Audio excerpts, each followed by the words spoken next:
Et c'est intéressant de regarder justement quand on rejette une des maisons, qu'est-ce qu'on rejette en nous? C'est ça. Et c'est encore plus parlant avec les éléments, je trouve. Et Marie-Odile, j'arrive pas à cerner exactement. Tu vas me dire si ça résonne. Gryffondor, le feu. Ouais. Cerf d'aigle, l'air. Oui, mais c'est un aigle. Par Ouais. contre, après, c'est les deux autres. Et la terre et l'eau. Tu vois, j'aurais mis pouce souffle la terre et Serpentard l'eau, mais en fait, ça vibre mieux dans l'autre sens. Et je sais, pour moi, Serpentard, c'est la terre et pouf souffle, c'est l'eau. Et Oui, c'est bizarre que Serpentard. ça résonne. Et Ouais, c'est c'est marrant bizarre que parce que ça cerf résonne. d'aigle, Hmm, eh ben, je le mets pas forcément dans l'herbe. d'accord. Ah, Hmm, Pourtant, un aigle, hein, on est d'accord. oui, oui, oui. Mais je le mets plutôt dans l'eau. ok. Eh ben, allons voir déjà l'énergie de Serpentard et l'énergie de la Terre. Et puis, on va aller voir les 4 éléments, justement, liés avec ces maisons. Qu'est-ce qu'il y a à intégrer, à comprendre? Parce que vous parliez de rejeter des parties de soi. Et ben justement, voir qu'elles sont là. Enfin, excuse-moi, Arnold, j'arrête pas de parler. Non, non, vas-y, justement, ouais, parce que ouais, je suis d'accord avec toi. En fait, ça m'a emmené sur ce terrain-là. C'est intéressant de voir que si tu rejettes Serpentard, tu rejettes aussi. Alors, déjà leurs caractéristiques, parce qu'ils sont ingénieux, ils sont ambitieux, ils sont rusés, qui sont des caractéristiques que tu peux associer au mal, mais il y a forcément une partie de toi dedans. Si tu la rejettes, c'est que soit tu l'acceptes pas, soit c'est un truc que tu as pas encore complètement cerné en fait. Et tu rejettes justement ce que ça t'apporte dans la matière, la terre, le fait de matérialiser un peu plus autour de toi. Et c'est intéressant parce que, en fait, tant que tu restes, j'ai l'impression que tant que tu restes dans les autres, en fait, tu restes dans du rêve, dans de la bien-pensance, C'est ça. dans un côté très aérien. Et que si tu rejettes Serpentard, bah, du coup, c'est comme si tu T'es pas pouvais pas ancré. ancrer. C'est ça, T'es t'es pas pas ancré. ancré. Tu fais rien dans la matière. Le reste, Hmm, c'est I believe I can fly. Ah, hmm, c'est zéro, quoi. c'est Du ça. moment que tu as fait quelque chose Hmm. concrètement, mis en mouvement quelque chose sur la Terre, eh ben, oh, oh. Alors moi, ce qui me vient, c'est que Serpentard, ce qui est assez prédominant chez eux, c'est eux d'abord. C'est leurs propres intérêts d'abord. Et ils vont user de toutes les finalités, de l'intelligence, de la ruse, pour créer, pour se créer. Mais c'est. Ouais, et alors. Oui, ça, mais c'est typique vraiment au livre. Parce que moi, si tu me dis ambition, Mhm. tu peux faire, tu peux créer quelque chose de magnifique pour le collectif, concrètement dans la matière, avec ton ambition. Si tu dis ruse, c'est pas forcément malveillant. Bien sûr. Tu peux utiliser, être finaux, comme on dit, sans que ce soit malveillant. Hmm. Non, c'est pour ça que je vous disais vraiment de le recentrer en soi finalement. Serpentard, Dans le finalement. livre, dans le livre ou le film, c'est surtout le côté le plus sombre, on va dire. À Bah chaque oui, fois, c'est plus moche, mais c'est aussi voilà, ok, celui qui interpelle le plus, surtout à l'écran, parce que les acteurs ont bien joué, on va le dire comme ça. Ça interpelle le plus. Et pourquoi ça, c'était fait exprès? Pour que justement, tu te regardes. Il y en a beaucoup qui n'ont pas voulu. Non, moi, je suis pas ça. Oh, t'as vu, je sais plus comment il s'appelle dedans. Ah non, mais lui, Drago Malfoy. voilà, non, mais je suis pas ça. Et en fait, c'était fait pour. Regarde-toi. Et ben, regarde-toi, t'es comme ça aussi, quoi. Et accepte-le d'être comme ça. C'est pas pour ça que tu vas aller faire les pires catastrophes, non, mais ouais, toi aussi, t'as de la colère, t'as de la haine, tu penses à toi, tu peux être égoïste, enfin voilà quoi. Je sens que ça a été accentué exprès, par contre. Ça, j'ai l'impression, ce côté pas cool, pas ce côté moche, quoi, en fait. Pour que ça fasse miroir avec la personne qui voit ou qui lit. C'est ça, que ça fasse un peu électrochoc finalement aussi. Ok. Arnold, est-ce que tu as des informations complémentaires? Non, mais c'est intéressant comme jeu Ouais. d'équilibrage interne, de se mettre au milieu de ces 4 maisons, là, justement, et de créer son harmonie et son alchimie au milieu de tout ça. C'est un chemin initiatique, en tout cas, qui est intéressant. Alors, pas à prendre sur le premier degré de mise en compétition, justement, mais intéressant de voir de s'interroger de pourquoi on rejette telle ou telle partie, quoi. Et ce qui est intéressant aussi dans ce livre, c'est ce que je suis en train de voir. On parle beaucoup de Serpentard, qui est donc la terre, Gryffondor, le feu. Ça fait combat de coq, là. Et on parle très peu de l'air, enfin de cerf d'aigle et de pouf-souffle. Enfin, moi, je mettrais pouf-souffle l'air et cerf d'aigle l'eau. Donc, des émotions, on en entend. Enfin, ouais, on n'en parle pas pratiquement dans ce livre de ces autres éléments.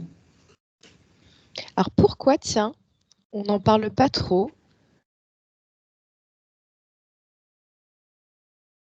Ça met vraiment les deux, le feu et la terre en exergue.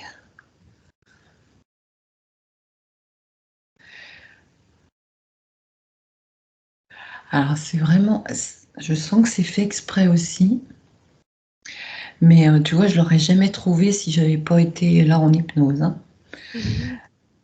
Ah ouais, c'est justement parce qu'on va pas assez voir non plus nos émotions pour l'eau. On Ok. les exprime pas assez. Ni ce côté intuitif qu'ils ont et qui est mis en opposition, lui, pour le coup, au côté mental tu vois, de cerf d'aigle. Poufsouffle, c'est plus dans l'intuition et dans l'émotion, et tu as le cerf d'aigle. Ah, pardon. Toi, tu voyais l'inverse, mais Ouais, non mais ouais.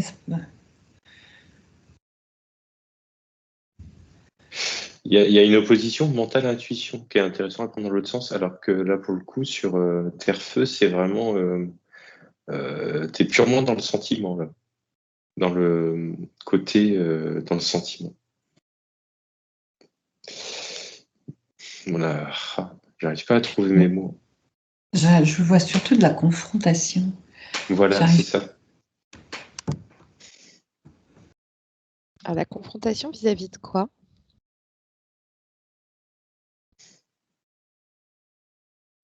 Ton feu intérieur.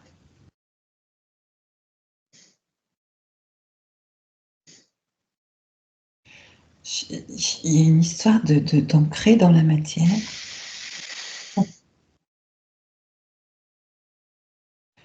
Et ton feu intérieur. J'arrive pas trop à faire le lien. Je peux te dire que ces mots-là, ça veut rien dire du coup, mais c'est comme si tu rejetais. Ah ouais, d'accord. Alors ton feu intérieur, de ce que je comprends, à revoir avec Arnold après, ton feu intérieur, ça impulse justement ce que tu veux poser dans la matière, mais tu le poses pas parce que, dans le livre en tout cas, parce que Serpentard n'est pas beau et tout moche. Donc du coup, tu gardes, tu restes avec ce feu intérieur et c'est en combat, en dualité en fait, hein, je vais le dire comme ça, avec le fait de le poser dans la matière en fait. Je ne sais pas si c'est très clair mon truc, mais Ah si, c'est très clair pour moi en tout cas, Marie-Olive. C'est comme si justement les enfants, en fait, quand ils étaient en dessous le chapeau magique, tu vois, ils avaient une prédominance, on va dire, pour un, mais automatiquement, ils sont aussi en prédisposition pour l'autre. Et à ce moment-là, le choix fait qu'ils se rangent d'un côté. Et c'est toujours, alors c'est encore plus flagrant du coup, je te rejoins sur le mot confrontation entre Gryffondor et Serpentard, alors que Serdaigle et Poussoux, c'est plus par opposition. Ouais, c'est Il des y a un mot un aimants, peu moins fort. c'est ça. Il y en a qui s'attirent, comme les aimants, et les autres, c'est Oui. deux pôles qui se... Donc, c'est ce que tu disais, Marie-Odile, c'est un peu ce combat de coq feu-terre. Ouais. Et puis en même temps, O et R, c'est fou. Ça Ouais, comme s'oppose. deux aimants, mais qui sont aussi du moins et du moins, pouf. Je suis très compréhensive dans mes Non, mais paroles. c'est hyper intéressant ce que vous voyez parce que ça rejoint beaucoup. Enfin, je trouve que ça nous donne beaucoup de messages, on va dire, sur notre propre initiation et la capacité à intégrer nos pluralités de parties de soi. Par contre, une chose aussi, quand Arnold a dit le chapeau nous choisit, enfin, oui, c'est lui qui choisit dans le livre, une maison, mais on peut aller dans toutes les maisons. Parce qu'en fait, c'est comme Harry Potter, il le dit, pas Gryffondor, pas Gryffondor. Ah, mais tu pourrais pourtant. Et ben en fait, tout le monde peut aller n'importe où. C'est le choix que tu fais qui dépend de ce que tu veux voir et ce que tu veux vivre. Ok. Alors justement, c'est intéressant, je vais faire la transition de ce que tu viens de dire, Marie-Odile. Pourquoi Harry Potter, dès le début de l'histoire, est plutôt dans une sorte d'opposition, de confrontation, c'est-à-dire ne pas être chez Serpentard, plutôt que de dire « je veux être à Gryffondor ». Pas Serpentard, pas Serpentard. Vraiment, Pourquoi? par rapport au livre, on me renvoie à sa famille adoptive, là. Ouais, pareil. Il s'est trouvé un copain qui allait à Gryffondor et du coup, il voulait pas être opposé à lui parce qu'il a ressenti en fait les mêmes énergies de la part de Drago Malfoy là, quand il l'a croisé en fait que celle de sa famille adoptive. Et c'est trop douloureux d'aller voir. Oui, c'est ça. C'est ce trop que douloureux j'entends. d'aller se regarder là-dessus, exactement. Trop douloureux d'aller voir, c'est parti pas chouette. Ok. En fait, peut être tard. En fait, dans le livre, bien sûr, Harry Potter est une personne, alors que là, petit peu par petit peu, tu vois, à force d'en parler, c'est plus une personne, c'est une émotion. Ça devient une émotion. C'est marrant. Enfin, je peux pas te l'expliquer. Non, je peux pas expliquer. C'est très, très bizarre. Qui touche, on va dire, Ouais, je touche. tous les lecteurs finalement. C'est que je touche la partie de soi qu'on ne veut pas regarder. Qu'est-ce qui fait mal? Ouais, c'est bizarre. Ouais. Et où toute l'histoire va amener à aller voir cette partie de soi. Et en fait, cette partie Oui, mais oui, ok. Oh, putain, voilà. En fait, ce côté sombre, dans le livre, il est mis avec l'éclair, avec une partie de Voldemort qui est en lui. Et tu ne le vois et tu ne le comprends. Désolé pour ceux qui n'ont pas lu. Il y a un spoiler, du coup. Que à la fin. Donc, ce côté sombre, il n'a jamais été le voir, finalement. Et il le combat à la fin. Ah, désolé Aurélie. Ah non, mais t'inquiète pas. Moi, c'est la deuxième fois que je relis, hein. Je l'ai lu quand j'étais jeune. Parce Et que, puis, en fait, tout le long du livre, on a envie d'être Harry Potter. Et même s'il n'a pas des parents géniaux, c'est un magicien, il fait des trucs super chouettes, il lui arrive plein d'aventures, ça se finit toujours bien. Enfin, on a envie d'être lui, quoi. Faut être logique. C'est le héros, c'est l'élu. Oh, attention. Tu vois, l'ego, là. Non, mais c'est vrai. Et cette partie qu'il a en lui, qui est une partie de Voldemort, ben, il le voit au dernier tome, quoi. alors que c'est la première chose qu'on voit sur son front, finalement. Lui, il ne le voit pas, il le comprend qu'à la fin. Donc, est-ce qu'il a été en lui pour voir ça? Ben non, jamais. En fait, c'est une leçon. C'est une leçon vraiment sur ce dernier tome de regarde en toi. Voilà, j'ai fini de papoter. Stop. Mais c'est joli. Je ne l'avais Ah, pas vu comme ça. Arnold, est-ce que tu as des informations complémentaires? Non, non, non, mais c'est exactement ce que disait Marie. Là, c'est tout un chemin, c'est toute une histoire, mais en C'est effet, tu as ça. envie de l'être. Et dès le début, en fait, c'est comme si tu te positionnais de son côté. Et par contre, j'ai l'impression que le message à la fin est pas si abouti que ça sur ce côté où il doit se réaligner finalement et reprendre un peu cette Hum. partie de lui et accepter ça en lui, quoi.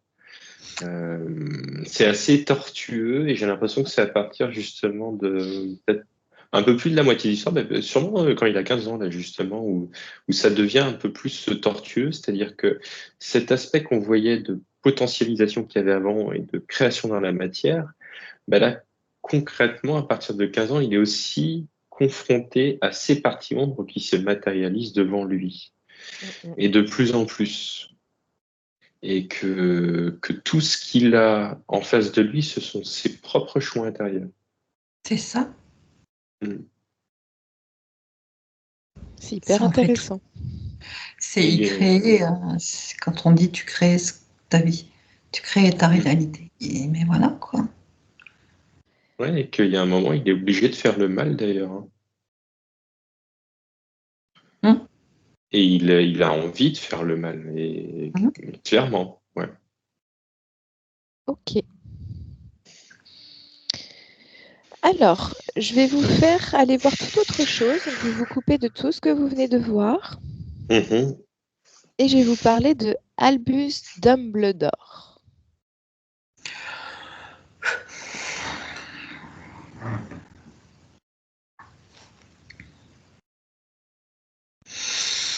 L'homme qui a accepté toutes ces parties. C'est ça. Je le voyais, moi, au centre des 4 ponts là, que décrivait Arnold. Mais il a accepté et en même temps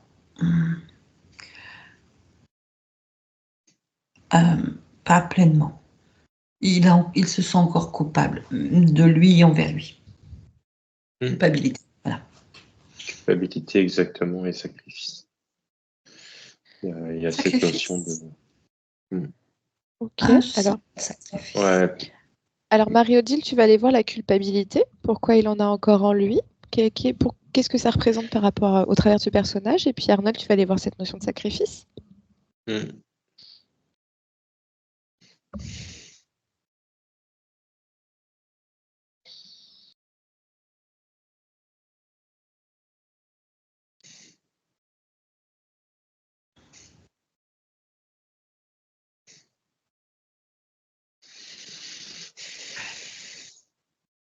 Pour la culpabilité, j'ai peut-être parlé un peu vite.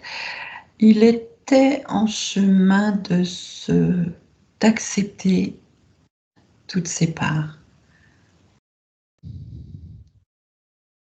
Il n'avait pas encore tout accepté. Il se sentait quand même bien dans la culpabilité de certains actes.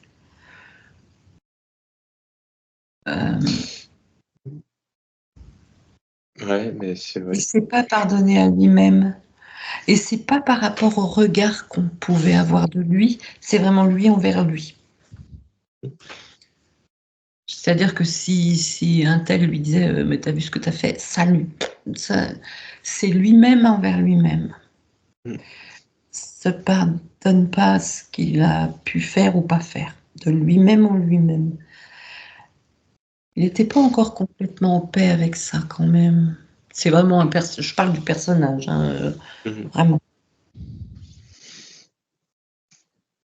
Ok. Ouais, je rejoins Marie-Odile parce que là, ce que ça montre, c'est vraiment qu'il avait accepté ces multifacettes, tu vois, à l'intérieur de chaque être qui l'entourait, mais Oui, pas pleinement dans la sienne. Que c'était un formidable professeur, euh, guide, en fait, finalement, un peu guide, aussi. ouais, j'ai eu le mot, Ouais, voilà. pour les autres, mais pas pour lui-même. En Tu vois, fait, ce qui vient de me passer dans les yeux encore. un excellent guide pour, pas en tant que sorcier ou magicien, pour aider les autres à aller voir en eux. Un guide Mm. de Pas- sagesse finalement. Voilà, parce que lui-même faisait ce chemin et à certains endroits, ça bloquait. Et c'est comme s'il sentait qu'il fallait pas, enfin, il sentait que pour lui, il faudrait pas que ça bloque et il voulait pas que pour les autres, ça bloque. Donc, il aidait à faire ce cheminement. Après, chacun prend ou prend pas l'enseignement. Ça les regarde. Lui, il pose la petite graine, comme on dit. Ok. Et Alors, qu'est-ce que ça représente? Qu'est-ce que Albus Dumbledore représente pour nous aujourd'hui dans notre vie, dans la matière? par contre, attends, excuse-moi, Arnold, Arnold, tu avais un autre mot, toi, c'était quoi? Sacrifice que Arnold avait. Sacrifice. Ouais, bah, justement, sacrifice, parce que il avait cette notion, il le faisait pour les autres, mais pas pour lui-même. Et que Ah, ok. justement, il s'était pas pardonné certaines choses, et que Mm. justement, à la fin, parce qu'il ne s'est pas pardonné, il en vient à se sacrifier finalement un peu quelque part. On va pas spoiler, hein. Mm. Non, mais pour Oui, pour la cause, mais oui. c'est du fait justement de ne pas s'être pardonné. Et comme tu dis, parce qu'il n'avait pas accepté lui-même à l'intérieur, pour lui-même, ses multifacettes. C'est une. Ah oui, et j'entends le mot vengeance, enfin, de lui envers lui. C'est comme s'il il prenait la voie même pour venger certains actes qu'il avait faits. Et ben, il prenait ça. Ah, ouais, c'est au-delà même du sacrifice, c'est encore plus. Parce que sacrifice, derrière, il y a quelque chose de, enfin pour moi, peut-être parce que je l'entends comme ça, de noble, de généreux, Ah oui, alors que là, c'est même pas ça, c'est pour mettre fin à ennemi. son propre tracas à lui. Donc c'est pas forcément noble et généreux. Ouais. Purée, je l'aurais jamais. Merci Aurélie, parce que tout ça au travers du livre, je l'aurais jamais.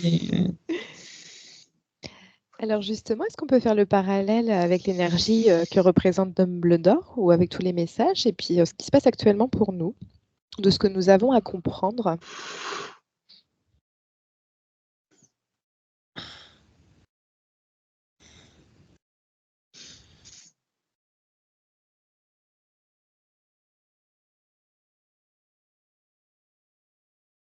Alors, moi, j'ai rien du tout. Alors, ça m'envoie nulle part, ça me montre rien du tout.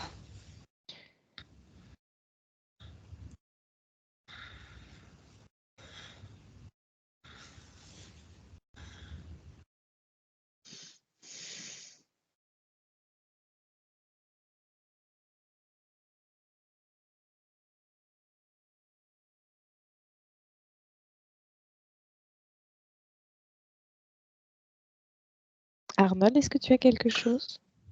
Non, j'étais en train de rechercher là si on pouvait me faire apparaître un personnage du coup qui incarnait plutôt ce côté complètement centré, enfin, euh, mais j'en touche pas. T'es sûr? Ah ouais. Putain, c'est fou ça. Est-ce que tu as Marie-Odile? J'ai le professeur qu'on a envie de tuer dès le début, là, qui a été joué par un Professeur acteur excellent. Ah, Rogue? hmm. Ouais. Là, ça, c'est du sacrifice.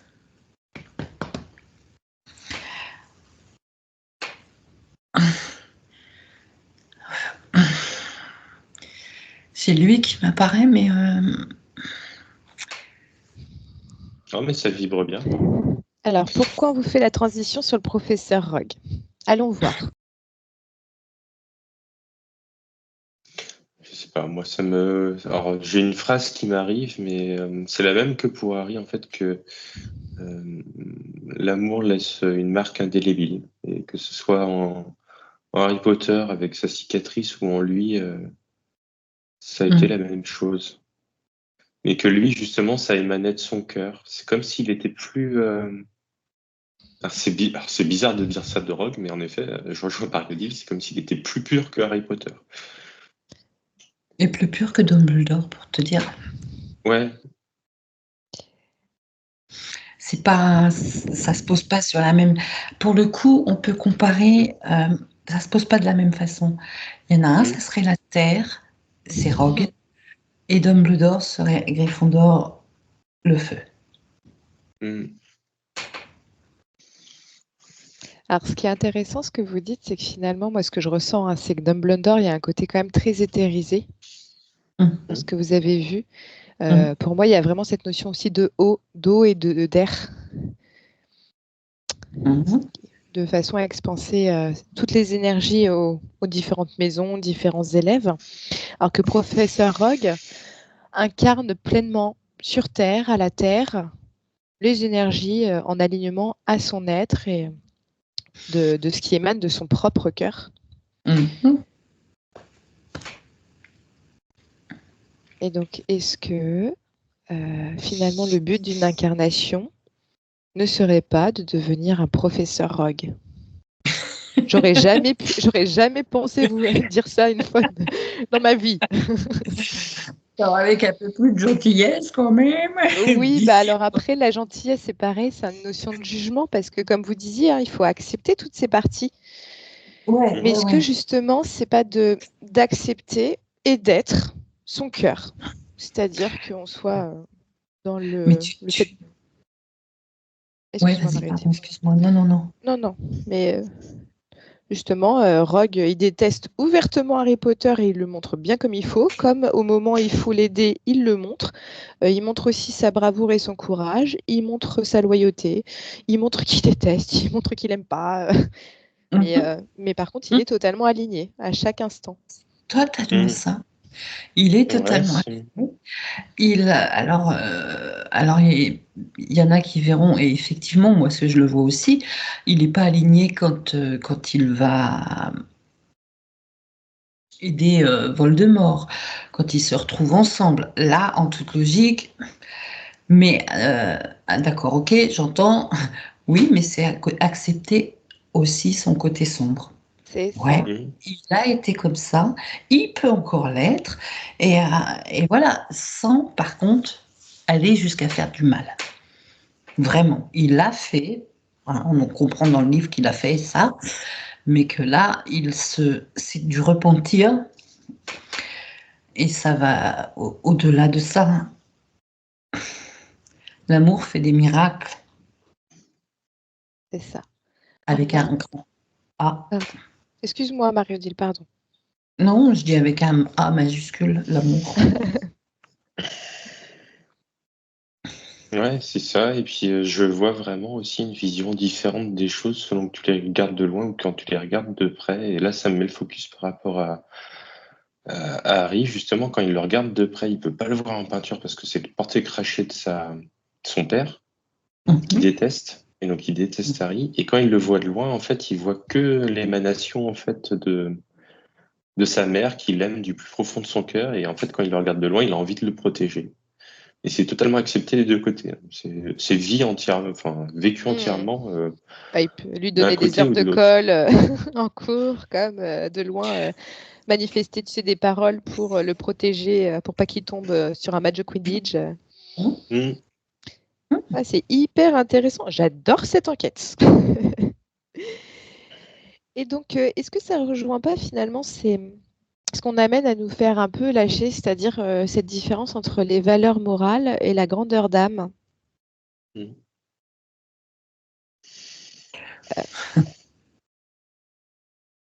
C'est quoi des valeurs morales? La morale de qui? La morale de quoi? C'est ça. Mais il y a ce que l'on pense, que c'est bien, que c'est mal, que c'est beau, que c'est moche. Et il y a la grandeur d'âme qui est notre propre essence, ce qui nous fait vibrer. Parce que c'est qui définit la valeur normale, morale? De quelle norme elle sort? Je veux dire, ce qui est bien pour moi va être pas terrible pour quelqu'un d'autre. C'est comme j'ai ma vérité, tu as ta vérité, Arnold a la sienne. On peut en débattre des heures et puis voilà. Après, c'est accepter le point de vue de l'autre, accepter que moi je trouve ça beau et puis que toi tu trouves ça moyen. Et puis voilà. Mais ça se base sur des normes qu'on nous a souvent qu'on nous a inculquées, comme la beauté du corps, par exemple. Hein. Enfin, celle-là, elle est flagrante. Le culte du beau physiquement. Attends, t'as pas tes tablettes de chocolat, toi, tu vois rien, quoi. Enfin, Voilà, j'exagère beaucoup là, mais, Oui, mais non, mais bien sûr. attends, c'était quand même ça, hein. Le mec, enfin, la femme, la déesse là, alors, j'en suis loin. Et le mec, c'était avec ses tablettes de chocolat qu'on le représentait. Autrement, il était gros, je pense.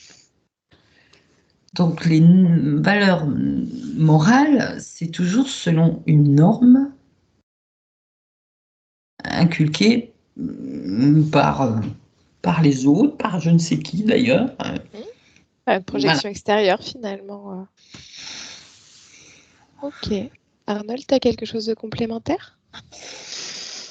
Non, mais sinon que c'est un exercice intéressant en fait de se mettre au milieu des quatre maisons là et de justement de c'est vraiment un exercice hyper intéressant pour aller voir ce qui nous dérange, ce qui nous motive, ce qui nous fait défaut. En fait, c'est hyper équilibrant de se retrouver au milieu de tout ça et d'arriver au point. Alors là, ça me dit de se reconnaître dans toutes les maisons et finalement de ne se reconnaître dans aucune. C'est-à-dire de voir son appartenance à chacun des points, c'est-à-dire de son être, en fait, de tout ce que ça fait écho en nous, et de voir qu'en fait, on n'appartient à aucune, c'est-à-dire qu'on ne se catégorise pas dans une ou dans l'autre. Donc, tu crées aucun attachement à une partie, mais tu acceptes toutes tes parties. C'est ça. Voilà, c'est ça.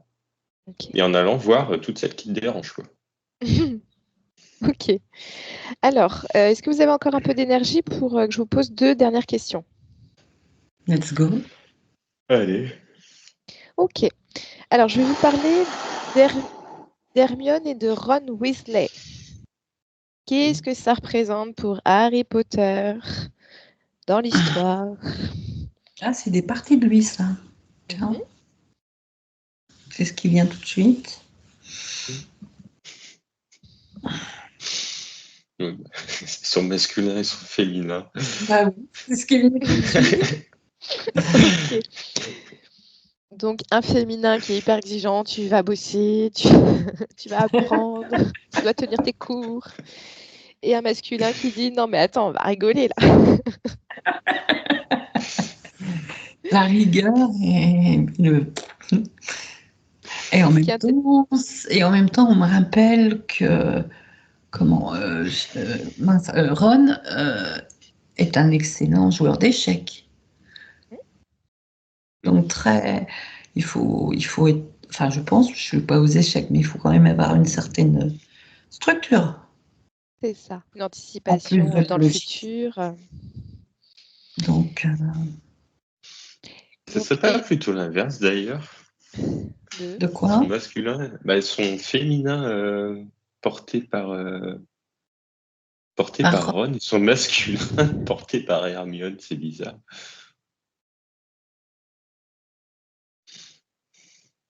Alors, parce que moi, je ne sens pas en tout cas. ce qui est intéressant, c'est que dans l'histoire, j'ai ressenti que Ron, finalement, c'était un personnage qui a amené Harry à pas mal encourager la fuite de la compréhension de ses parties de lui-même. Alors qu'Hermione, c'était un peu en mode allez, tu vas les voir, tu vas les voir, tu vas les voir. C'est ça, ouais. Que Harry, au début de l'histoire, a tendance, en tout cas dans les premiers tomes, a tendance à plutôt écouter Ron et à de dire non, mais on verra plus tard, etc. Et puis, ce que je trouve intéressant, c'est dans le 4e tome, c'est la coupe de feu. Donc là, il doit se faire face à des épreuves qui sont très fortes. Et non, mais j'ai le temps, de m'y préparer, j'ai le temps. Et en même temps, non, j'ai plus trop le temps. Et c'est à ce moment-là où Ron et Harry se séparent un peu au niveau amical pour qu'ils puissent peut-être se confronter à lui-même, justement. Donc, par rapport à l'intégration de ces parties féminines et masculines, qu'est-ce que ce livre a à nous dire de tout ce que vous avez déjà vu depuis le début et du féminin et du masculin? Alors moi, dans tout ce que tu as dit, j'ai toujours l'image qui revient, comme j'ai vu les films, voilà, par moment, dans celui-là, juste avant qu'ils combattent le dragon, il y a Hermione qui rentre dans la tente et puis qui le serre au cou pour lui souhaiter bonne chance. Oui. Et j'ai acceptation de sa part féminine. Acceptation de... on avance pas dans la rigidité, mais dans la dans rigueur. la rigueur, enfin sans que ce soit rigide, quoi. Oui, l'ordre, acceptation de ça. De se discipliner finalement. Voilà. De grandir. Ouais. C'est une notion de responsabilisation, moi, qui arrive là. Ouais. Pareil. De quel âge il a, là, à cette époque-là, d'ailleurs? C'est le 4e tome, donc je crois qu'il a 14 ans. Hein. Ouais, 14 à 15. Avant le grand saut du 15. C'est ça. Donc tu dois te confronter aux épreuves pour te discipliner, faire preuve de sagesse également. Ouais, c'est ça. Arnold, qu'est-ce que tu as, toi?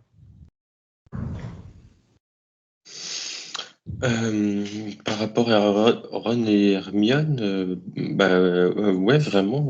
Par contre, qu'il lui renvoyait assez directement. C'était vraiment ces deux penchants, quoi.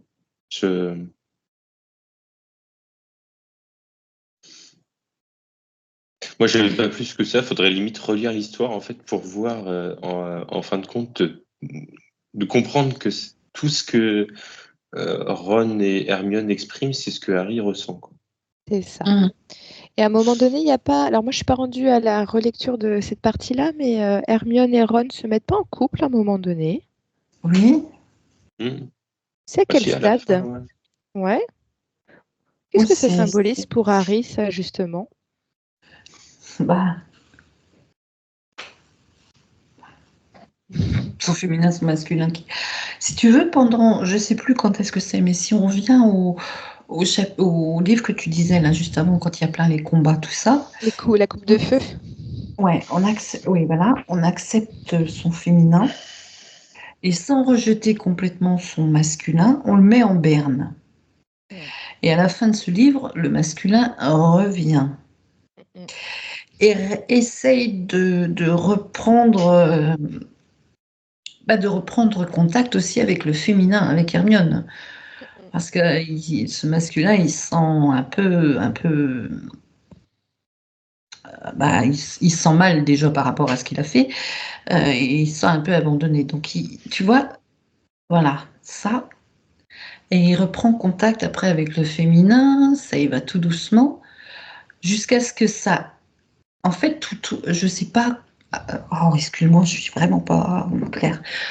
En tout cas, dans ce tome-là, ça monte gentiment. Après, par rapport à la question que tu posais, je ne sais pas quel livre c'est, mais tout du long, c'est la mayonnaise prend gentiment entre ce féminin et ce masculin, jusqu'à ce qu'effectivement, ils s'acceptent et ils dansent ensemble. Ok. C'est la symbolique pour moi, en tout cas.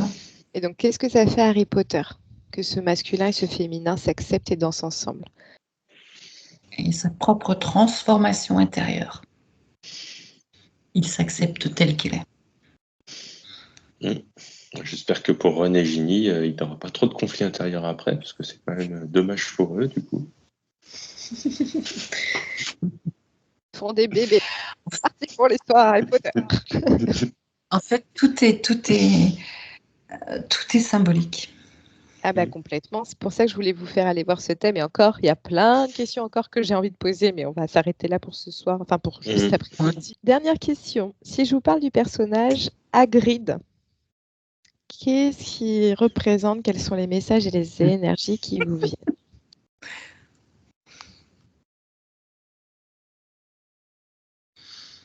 Alors, c'est très bizarre. Moi, j'ai l'enfant intérieur, Hagrid. Alors, va creuser, si ça te va, pour Hagrid et l'enfant intérieur. Arnold, qu'as-tu? Ouais, une espèce d'innocence aussi. J'avais pas tout à fait l'enfant intérieur, mais ouais, cette notion d'innocence qui arrive.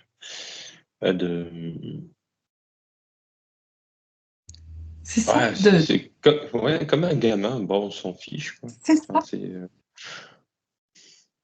Et pourtant, c'est un demi-géant. Donc pourquoi est-il représenté en demi-géant alors qu'il représente l'innocence? Parce qu'il n'en a pas eu.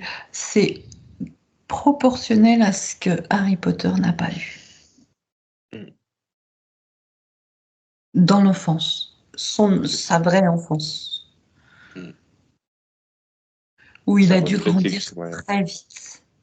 C'est ça. Je suis Ah, c'est complètement d'accord avec Marie-Odile. Autant Ron et Hermione, c'était son masculin, son féminin, autant ça représente l'innocence de Harry. Hagrid. C'est hyper intéressant parce que finalement, Harry, on le décrit très petit quand même pour son âge. Et pourtant, il a grandi très vite au niveau intérieur, enfin maturité.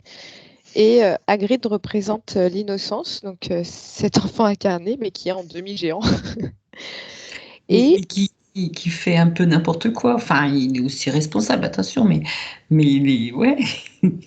Oh, ben, j'ai rencontré quelqu'un au pub, je lui ai raconté l'histoire, et puis, je lui ai acheté un dragon. Moi, c'est bien. Voilà, quoi, c'est... Il voit pas le mal. Ouais, voilà, c'est ça. Oh, mais vous devriez pas être là en pleine nuit, vous. Qu'est-ce que vous faites là? Allez, rentrez. On se voit un truc. Enfin, c'est... Ouais, l'innocence, là. Hagrid, c'est quand même celui qui vient chercher Harry pour l'emmener à cette initiation.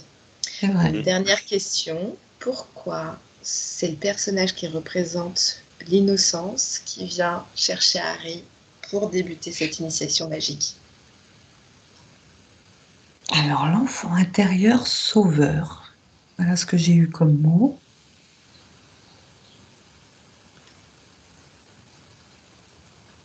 Ouais, puis ça rejoint de cette dernière strate où je te disais, là, 11 ans, c'est un peu le dernier rempart, justement. C'est là où l'innocence peut encore se manifester, justement, pour le début de l'initiation. Je comprends pas ce que ça veut me dire, ça. J'ai rien, mais ça gondole devant moi. Comme s'il y avait une tôle qui gondolait, mais je comprends pas du tout ce que ça veut dire, je l'ai jamais eu. Ok. Arnold, est-ce que tu as un message pour ce que a Marie-Odile? Non, j'ai pas plus que ça. J'ai pas plus que ça non plus.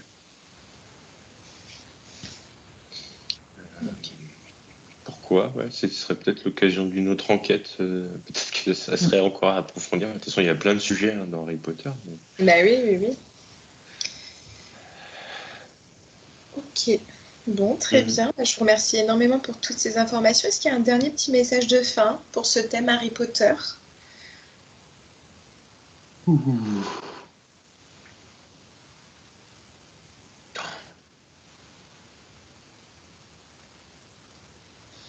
Lisez-le différemment. Ouais, c'est ça, lisez-le différemment, c'est-à-dire avec l'émerveillement d'un enfant et le recul ou la sagesse d'un adulte. Ouais, c'est ces deux penchants-là, tu vois, de le lire avec les deux, autant le côté émerveillé que le côté un peu plus profond. Oui, bah c'est ce que je vous disais, moi ça fait la deuxième fois que je le lis, et puis la première fois c'était quand j'avais 11 ans. Et là j'ai pas du tout le même regard, et je trouve ça magique. Ok, bon bah super. D'autres petits messages ou c'est ok pour vous? Non, c'est bon. Merci beaucoup. Bon. Merci à vous, merci énormément, et puis merci à vous tous de nous avoir suivis pour cette belle et longue enquête. Et puis, nous vous disons à bientôt. N'hésitez pas à vous abonner à la chaîne, à nous contacter Marie-Odile si vous le souhaitez pour une session d'accompagnement. Et nous vous disons à bientôt. Au revoir. Au revoir. Au revoir.